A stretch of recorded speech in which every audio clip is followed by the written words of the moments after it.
ದೇಶದಾದ್ಯಂತ ತೀವ್ರ ಸಂಚಲನ ಮತ್ತು ಚರ್ಚೆಗೆ ಕಾರಣವಾಗಿದ್ದ ತಮಿಳುನಾಡಿನ ಅಪ್ಪ ಮಗನ ಲಾಕಪ್ ಡೆತ್ ಪ್ರಕರಣಕ್ಕೆ ಸಂಬಂಧಪಟ್ಟಂತೆ ನ್ಯಾಯಾಲಯ ಐತಿಹಾಸಿಕ ತೀರ್ಪನ್ನು ಕೊಟ್ಟಿದೆ. ತಮಿಳುನಾಡಲ್ಲಿ ಲಾಕಪ್ ಡೆತ್ನಲ್ಲಿ ಅಪ್ಪ ಮಗ ಸಾವು ಪ್ರಕರಣಕ್ಕೆ ಸಂಬಂಧಪಟ್ಟಂತೆ ಪೊಲೀಸರೇ ಚಿತ್ರಹಿಂಸೆ ಕೊಟ್ಟು ಇಬ್ಬರ ಲಾಕಪ್ ಡೆತ್ಗೆ ಕಾರಣವಾಗಿದ್ದಾರೆ. ಮೆಡಿಕಲ್ ರಿಪೋರ್ಟ್ನಿಂದ 9 ಪೊಲೀಸರು ಲಾಕ್ ಆಗಿರೋದು.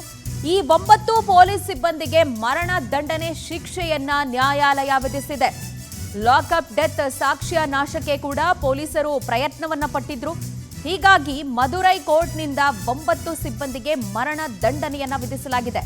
ಈ ಪ್ರಕರಣವನ್ನ ವಿಶೇಷದಲ್ಲೇ ವಿಶೇಷ ಪ್ರಕರಣ ಅಂತ ಹೇಳಿ ನ್ಯಾಯಾಲಯ ಕನ್ಸಿಡರ್ ಮಾಡಿತ್ತು. ತಮಿಳುನಾಡ ಫುಲ್ ಈ ಪ್ರಕರಣಕ್ಕೆ ಸಂಬಂಧಪಟ್ಟಂತೆ ವ್ಯಾಪಕವಾದಂಥ ಆಕ್ರೋಶ ವ್ಯಕ್ತವಾಗಿತ್ತು. CBIಗೆಲ್ಲ ಕೊಟ್ಟಿದ್ರು.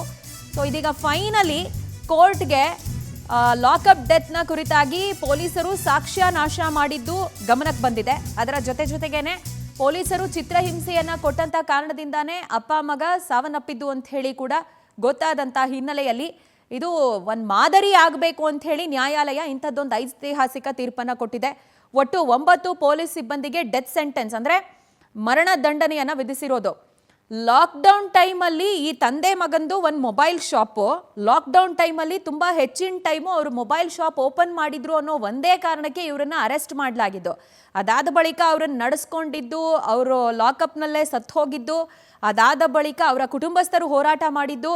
ಇನ್ಫ್ಯಾಕ್ಟ್ ಅವರ ಪತ್ನಿ ಈ ಲಾಕಪ್ ಡೆತ್ನಲ್ಲಿ ಮೃತಪಟ್ಟಿದ್ದಾರಲ್ಲ ಆ ತಂದೆ, ಆತನ ಪತ್ನಿ ಕೋರ್ಟಲ್ಲಿ ಒಂದಷ್ಟು ನೇರ ಆರೋಪಗಳನ್ನೇ ಮಾಡಿದ್ರು. ಯಾವುದೇ ಕಾರಣ ಇರಲಿಲ್ಲ, ಆದರೂ ನಮ್ಮವ್ರನ್ನ ಬಂಧಿಸಿದ್ರು, ಅವ್ರಿಗೆ ಚಿತ್ರಹಿಂಸೆಯನ್ನು ಕೊಟ್ಟಿದ್ರು, ನಮ್ಮ ಕುಟುಂಬಕ್ಕೆ ತುಂಬ ದೊಡ್ಡ ನಷ್ಟ ಆಗಿದೆ ಅಂತೆಲ್ಲ ನ್ಯಾಯಾಧೀಶರ ಮುಂದೆ ಅಳಲನ್ನು ತೋಡ್ಕೊಂಡಿದ್ರು.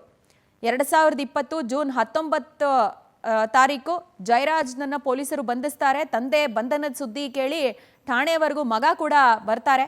ಆ ಸಂದರ್ಭ ಮಗನನ್ನು ಕೂಡ ಬಂಧಿಸಿ ತನಿಖಾಧಿಕಾರಿಗಳು ಚಿತ್ರಹಿಂಸೆಯನ್ನು ಕೊಟ್ಟಿದ್ರು.